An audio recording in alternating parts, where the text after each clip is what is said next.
¿Qué tal amigos? ¿Cómo les va? Les saluda el profesor Jesús Jiménez. Es un gran placer en esta oportunidad contar con un distinguido profesor del sistema universitario, el doctor Mario Ocharán, que nos acompaña con su especialidad inteligencia de mercados, inteligencia económica, inteligencia financiera. Bienvenido Mario a esta parte de este programa ejecutivo. Muchas gracias Jesús por la invitación y espero dar las buenas indicaciones para todos los empresarios y alumnos que ven este programa. Por lo general, las personas están muy decididas en ingresar a los negocios internacionales.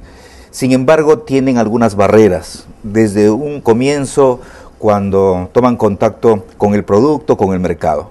Quieren saber información de primera, de avanzada. Ahora están muy de moda las antenas comerciales, la diplomacia se ha aliado con el comercio, pero muy pocas personas saben cómo capitalizar esas oportunidades. ¿Nos podrías dar una visión más completa sobre el tema? Sí, bueno, te doy una visión completa acerca del boom exportador que estamos viviendo acá en el Perú. Muchas empresas y muchas personas quieren comenzar a buscar negocios fuera, ¿no? Porque el mercado peruano todavía sigue, aunque está creciendo, todavía sigue siendo muy pequeño para la calidad y el volumen de productos que tenemos para los mercados internacionales. Actualmente en el Perú tenemos unas 7.500 empresas exportadoras, pero tenemos un alto índice de salida de esas empresas. Más o menos de las 100 que han comenzado a exportar del 1 de enero al 31 de diciembre de este año van a salir 30. Y en los próximos 5 años solo van a quedar 25 de esas 100 que comenzaron a exportar. Es un alto nivel de mortandad. Exacto, hay un alto nivel de mortandad y uno de los principales factores de que producen este alto nivel de mortandad es la falta de información. No es tanto el acceso al financiamiento, no es el tema logístico, es la información. ¿Qué tipo de falta de información? Porque estamos en la era del conocimiento, la gestión del conocimiento ahora es más importante que nunca. ¿Qué tipo de información es la que les falta siempre?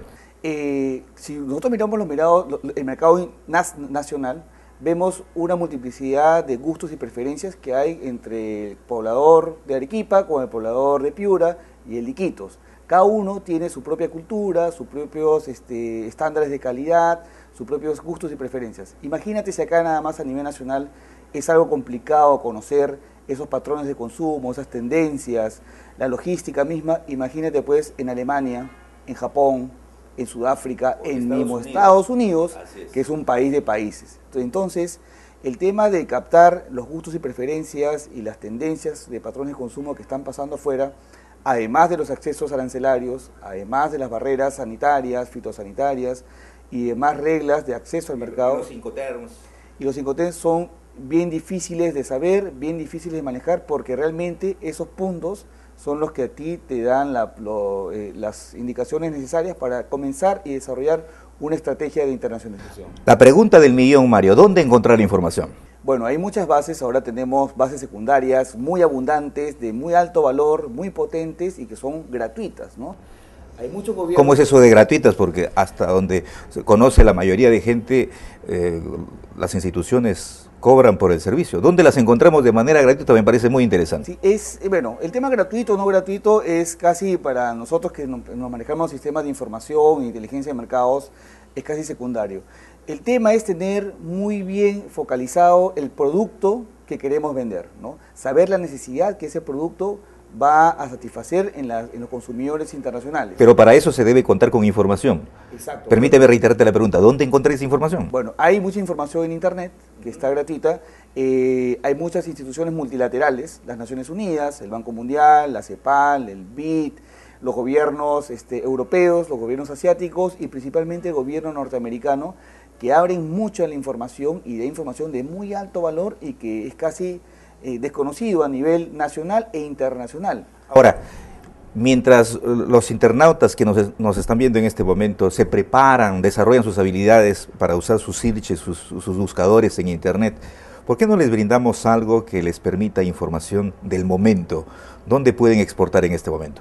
Teniendo en cuenta el siguiente escenario, Estados Unidos está entrando o está al borde de una recesión. La Unión Europea tiene una reestructuración de deuda, déficit fiscal, el mercado está muy estrecho para colocar productos. Entonces veo que mucha gente está orientándose a la India, China, incluso América Latina. pero eres un experto. ¿Cuál es el mercado a donde uno debe poner los rayos infrarrojos y al mismo tiempo los reflectores para encontrar oportunidades de negocio? Bueno, como lo has dicho, los mercados del hemisferio norte, que son los principales mercados de destino peruanos, son los que tienen ahorita una serie de crisis internacionales, financieras, que han debilitado todo el sistema de consumo a nivel de estos países.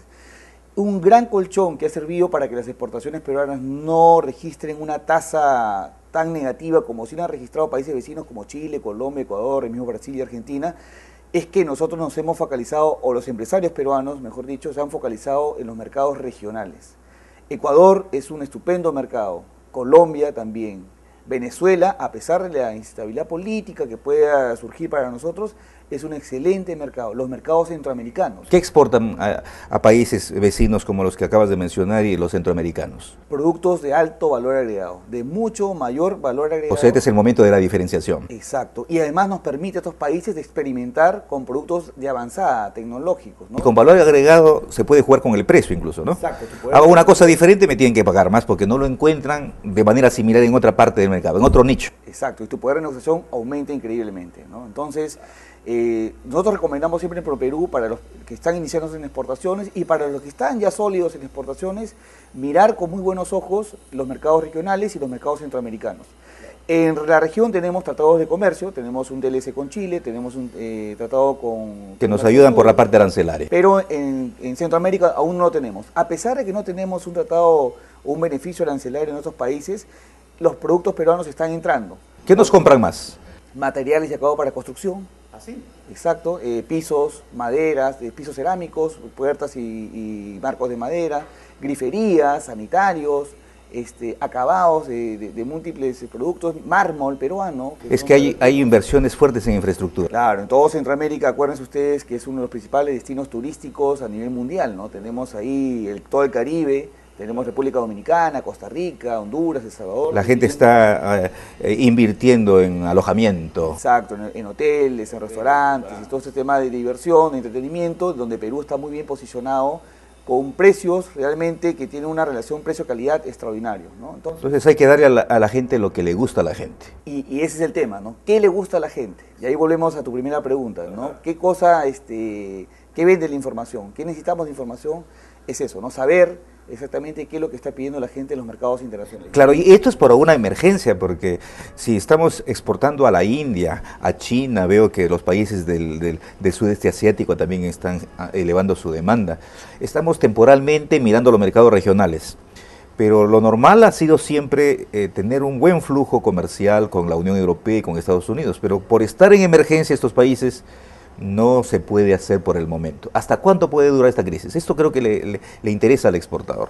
Bueno, ¿cuál es tu horizonte, tu perspectiva? Estamos viendo nosotros que la crisis en Estados Unidos todavía va a durar 1 año y medio o hasta 2 años, ¿no? Pero con tendencias de positivas, ¿no? Ya tenemos algunos productos, sobre todo agropecuarios, agroindustriales, que están entrando con fuerza: el mango, la palta, las uvas, están teniendo crecimientos importantes a pesar de que el mercado está estancado, con pequeños síntomas de crecimiento, de no crecimiento, y en confecciones también, ¿no? Que nos habíamos caído fuerte, ya estamos retomando los canales de comercialización y distribución que habíamos tenido siempre en Estados Unidos. Esto es muy interesante. La última tendencia en exportaciones, ¿cuál es, de acuerdo a tu inteligencia de mercados?